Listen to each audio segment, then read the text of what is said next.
Welcome back to my channel, Mini Teaching.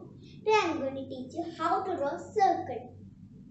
The tips and tricks I have mentioned in the description box. Please go and check it. So let's start. I am going to show you one picture of circle.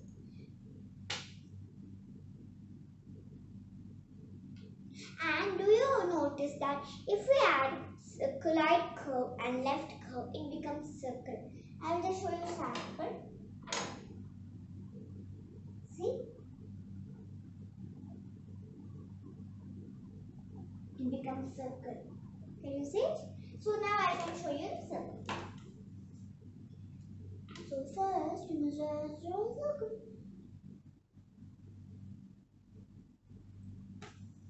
You must draw just a circle. Circle. I'll show you one more time.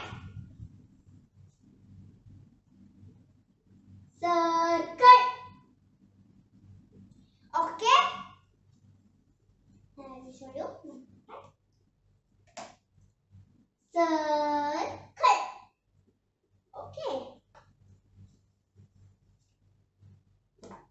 Don't forget to practice at home. Subscribe, share, like, and let's see you next video. Bye.